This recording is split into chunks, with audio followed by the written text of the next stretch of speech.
Bienvenue dans GameX, c'est la première émission de 2015, et oui. Alors le 31 est un petit peu derrière nous depuis quelques jours maintenant, mais nous ne sommes pas, je vous l'avoue, complètement frais. On est encore à 3-4 grammes de sang dans l'alcool. Au bas mot, mais comme vous non plus, certainement, c'est pas très grave. Alors, tradition oblige, attention, 3, 2, 1, bonne année! Et que cette année 2015 vous apporte du bonheur, de la joie et plein de jeux vidéo qui vont vous niquer votre vie sociale et qui feront que vos copines vous quitteront et que vos parents vous traiteront de débiles comme en 2014.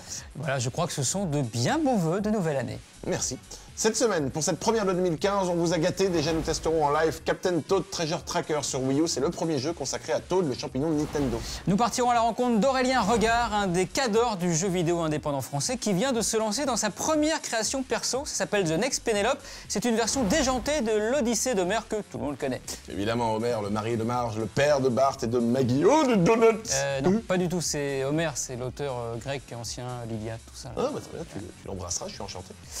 Nous vous ferons découvrir aussi des images de l'un des jeux les plus attendus de 2015, Batman Arkham Knight. Justement, Manu, des jeux, on en attend beaucoup en cette année. Des meufs aussi, mais elles, c'est moins sûr qu'elles arrivent. Uncharted 4, Halo 5, The Division, Quantum Break, autant de noms qui font palpiter vos cœurs et flipper vos porte-monnaies. Ceux-là et tous les autres qui vont illuminer 2015, les voici dans GameX. Et vous allez voir qu'on va passer une vraiment bonne année. Tu parles bien. T'as vu, hein? Ouais. J'ai commandé des mots à Noël. Oh, voyons, J'en ai eu plein des nouveaux. J'ai eu Zygomatique, essayez de le placer.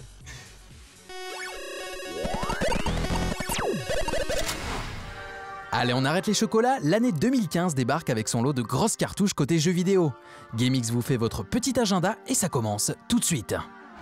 Équipez-vous, on y va. Le tout premier à venir dès février, c'est évidemment Evolve, ce jeu de tir multijoueur où vous pourrez choisir votre camp entre d'un côté une équipe de Rangers et de l'autre un énorme monstre mutant totalement badass. Vous avez fait votre choix, nous, oui. Un mois plus tard, on mettra les gaz avec Project Cars, potentiellement la prochaine référence en termes de simulation automobile. Aussi immersif qu'exigeant, le titre devrait avant tout être orienté côté multijoueur. Gran Turismo et Forza ont peut-être du souci à se faire. À venir plus tard, on passe sans doute à la plus belle production venue de chez Naughty Dog, qui semble déjà exploiter une belle partie des capacités de la PS4. Dévoilé au PlayStation Experience de Las Vegas, Uncharted 4 a explosé toutes les rétines. On retrouve surtout ici l'ambiance du premier épisode. Peu d'infos ont filtré, mais quand on connaît le savoir-faire du studio derrière The Last of Us, on ne s'inquiète pas trop. Suite spirituelle de l'excellent Alan Wake, Quantum Break s'amène avec l'ambition d'incarner la première exclusivité incontournable de la Xbox One. Jack, le nouveau héros de cette aventure, pourra maîtriser le temps à son avantage, dans des scènes d'action qui s'annoncent déjà ultra dynamiques. Ici, le temps pourra se désagréger, pour ainsi créer des boucles destructrices. Ouais, ça claque. De son côté, Ubisoft prépare aussi un gros coup avec la marque Tom Clancy. The Division nous plonge au cœur de la chute des États-Unis suite à la propagation d'un virus. Vous et votre escouade serez plongés dans un monde ouvert de type MMO, saupoudré d'une très grosse dose d'action. Là encore de belles promesses, aucune date annoncée, mais une attente déjà démesurée. On continue avec le plus lointain de tous. Caché au fin fond de sa galaxie, Halo 5 Guardian, l'exclusivité phare de Microsoft, prépare doucement mais sûrement sa venue. On a déjà pu voir quelques images de la bêta du mode multi, et le moins que l'on puisse dire c'est que ça ne chamboule pas les mécaniques. Espérons que cet épisode fera honneur à la Xbox One qui en aura fort besoin pour attraper l'avance de la PS4.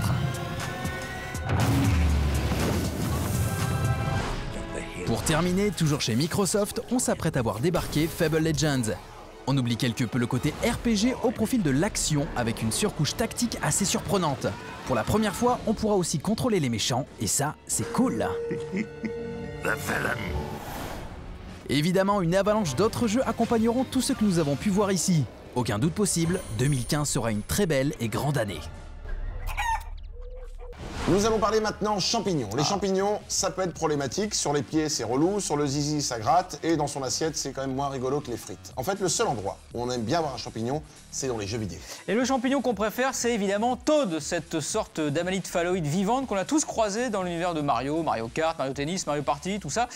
Cela dit, avoir Toad sur le zizi, je me demande si ce serait pas... Oui, merci Flo, on sait que tu es un petit peu à cran en ce moment, mais comme des enfants nous regardent, tout ça. Enfin, bref, il y a un jeu qui est consacré à Toad, c'est Captain Toad Treasure Tracker, c'est sur la Wii U, Et le héros est donc le plus connu des champignons du monde. Et nous allons y jouer maintenant. Absolument. Vous avez peut-être joué à Super Mario 3D World sur la Wii U et il y avait plein de petits niveaux bonus avec Toad. Et bien ces petits niveaux bonus sont tellement cartonnés qu'ils ont donc fait un jeu. Et ce jeu, le voici. Padadam. Alors, écran d'accueil évidemment, des épisodes. On va commencer par l'épisode 1. Bien évidemment. Donc là, on a un petit livre avec des niveaux des quêtes. La première, c'est la quête du col-cueillette, le fameux col-cueillette qui sera escaladé par le Tour de France 2016, mais on ne peut pas encore en dire plus pour le moment. Alors, on va appuyer sur A. Alors, c'est les petits jeux avec Toad, c'est coloré, c'est mignon, c'est acidulé. Alors, c'est pas un jeu de plateforme. Non, c'est lent. Hein. Ce sont des jeux de réflexion. Donc, il faut être un minimum intelligent, ce qui est une première difficulté. Autant vous dire qu'on n'a pas réussi à passer sur le niveau. Voilà. Donc là, hop. On prend des pièces, c'est important.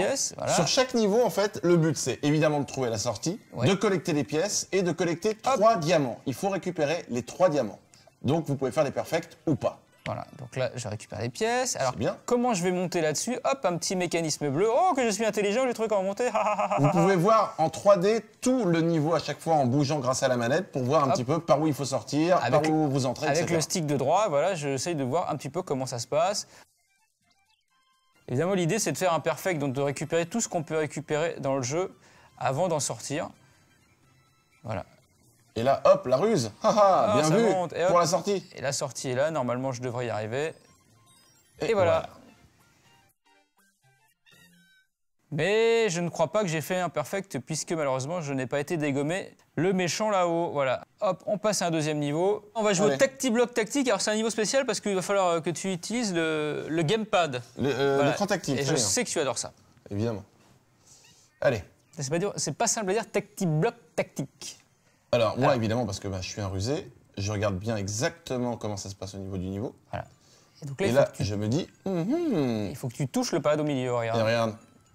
Il y avait des pièces cachées. Oh, c'est qui le rusé là-dedans? Il est rusé comme renard. Alors, là, il est indiqué effectivement que je touche le pad. Hop, c'est parti. Et oui, et ça fait bouger. Eh oui, oh là là, ils sont malins, ces Japonais. Hop, ici aussi, ils me disent de toucher, mais ça ne sert à rien. Donc, je vais glisser par là. Eh oui. Hop là. Avec ton petit stick droit, tu vas pouvoir en savoir un petit peu plus. Oh, une ceinture de chasteté. Je peux observer. Un coffre. Il faut une clé. Je dois donc récupérer la clé. Mais où cette clé peut-elle se trouver? Les pièces apparaissent. Ici, des pièces. J'attire l'argent, c'est fou. Incroyable. Sauf dans le salaire de Gamix, mais c'est pas grave. Absolument. Regarde, tu as une petite ouverture là-bas. Donc je remonte. Il faut vraiment tout lui dire. Hop, et je vais passer de l'autre côté par ici. Et ça c'est quoi? Je pense que la clé va être là, non? Mais qu'est-ce qu'on est intelligent pour les enfants de 8 ans. Je redescends. Et là, je vais donc aller ouvrir la porte avec ma clé. Voilà. Hop. Et là, il y a quoi? Et là, il n'y a rien à l'intérieur, apparemment, d'autre. Donc, je vais remonter tranquillement. Ouais, tranquillou. Hein. On n'est pas pressé dans Toad. Non, c'est pas de la plateforme, c'est vraiment de la réflexion. C'est pas Need for Speed, hein, c'est Need for Lenteur. Là, j'ai un souci, c'est que en fait, on est coincé. Alors, j'ai dû merder à un moment. Est-ce qu'il y aurait un enfant dans l'assistance qui peut venir nous aider? Attends. Regarde, si, parce que voilà, en passant par là, voilà. C'est le principe des tests en live. Hein. On l'aurait testé pas en live, jamais on vous aurait dit qu'on aurait été bloqué, on vous aurait dit qu'on l'avait fait du premier coup. Jamais. Et là, on est comme des cons, on est bloqué là. Vous savez quoi? Là, c'est le moment où ça commence à me gaver. Voilà. C'est le moment où tu vas casser la lettre. Là, c'est le moment... moment... On a 2 doigts. Là, le moment où je fais, putain, allez, je vais me faire un call-off. On se retrouve la semaine prochaine pour la suite de l'émission. Manu va terminer ce niveau, car c'est quelqu'un qui est opiniâtre et qui ira jusqu'au bout de ses idées. Rien à foutre. Voilà, tu sais quoi, ton truc, on va l'éteindre. Voilà. Calme-toi, tu te calmes. Non, calme-toi, je te retire ta licence. Quitter le logiciel, quitter. Oui, calme-toi. Non, calme-toi, Manu, calme-toi. Voilà, il n'y aura aucune preuve. Ne fais pas l'enfant, ce n'est qu'un jeu. Blocage. Bon, on va faire un petit débrief de ce jeu que Manu a apprécié à sa juste valeur. Manu a terminé. Terminé. Alors, les plus, une utilisation très intéressante du gamepad, on l'a vu avec Manu, notamment la façon dont il l'a balancé à la fin. C'est très coloré, c'est agréable à l'œil, c'est acidulé, c'est chatoyant. Il y a beaucoup d'objets spéciaux et l'humour, je dirais, et la gaudriole sont au rendez-vous de ce jeu. Je me suis marré. Évidemment, les moins, il y en a quelques-uns, c'est un peu répétitif. Oh, si peu. Et un autre truc, c'est que la rejouabilité est un peu limitée. C'est-à-dire que quand vous avez terminé tout, vous n'avez pas forcément envie de vous dire « Allez, je vais le refaire pour essayer de faire les perfects ». Ouais, et tu nous as montré que c'était assez facile de finir un niveau. Ah bah dès le 3, moi je bloque. Hein, voilà. Donc je suis une petite merde.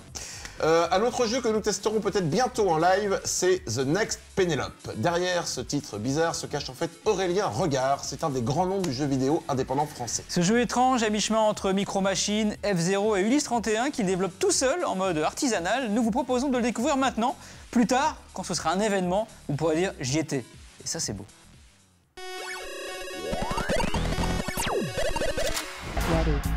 Ready.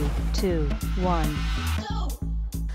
Parmi toutes les petites pépites qui nous attendent du côté du jeu indépendant en 2015, on trouve The Next Penelope, un jeu de course futuriste aux influences bien plus subtiles qu'on ne pourrait l'imaginer.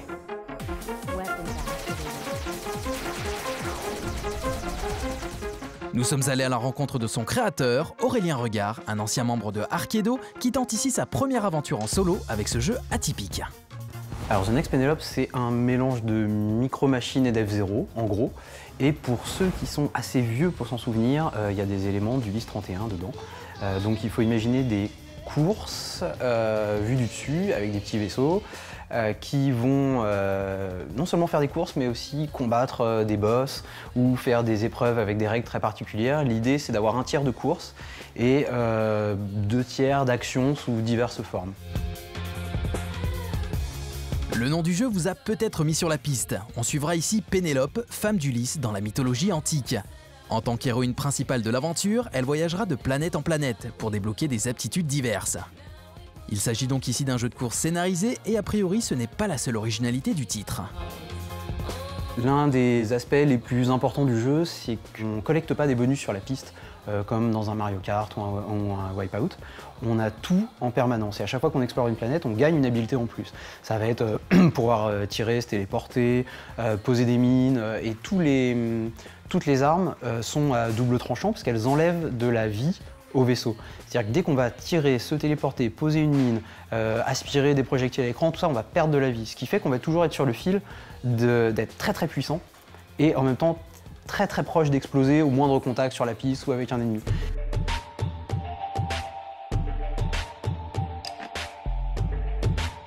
Bref, un subtil mélange entre la prise de vitesse et la prise de risque.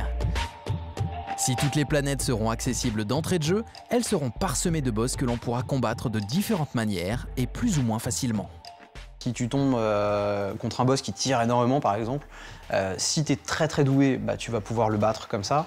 Peut-être que si tu trouves ça trop dur en arrivant, il suffit de sortir de ce monde-là, d'aller en faire un autre et oh dis donc, un aspirateur de boulettes et de projectiles, ce sera bien pratique. Attention, comme tous les trucs, cette habilité-là, elle va te bouffer de la vie pendant que tu l'utilises.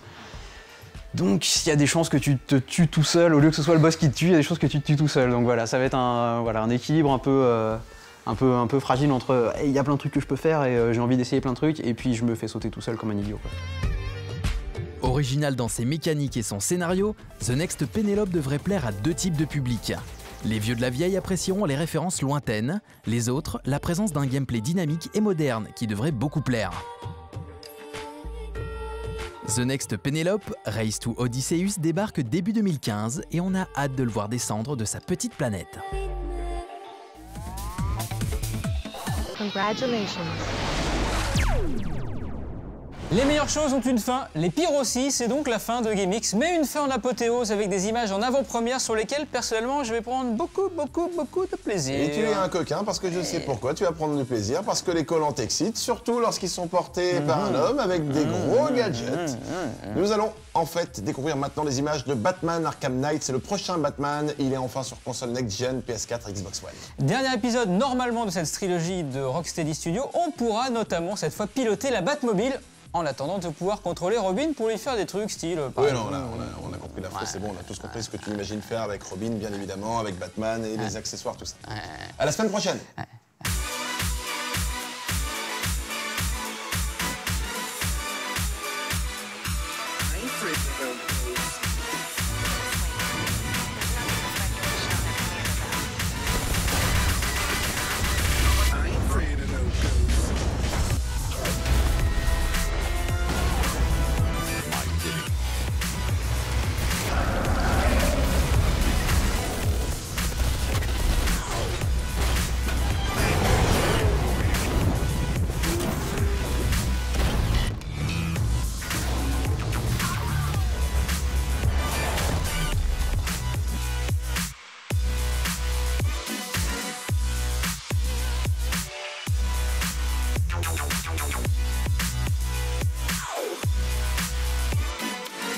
Je t'assure, on a compris. Je lui mettrais bien Oui, on va le lancer, parapluie oui. du pingouin, puis après, bim, je l'ouvrirai. Oui, Tu vois, voilà. ce serait marrant. On a bien saisi. Voilà.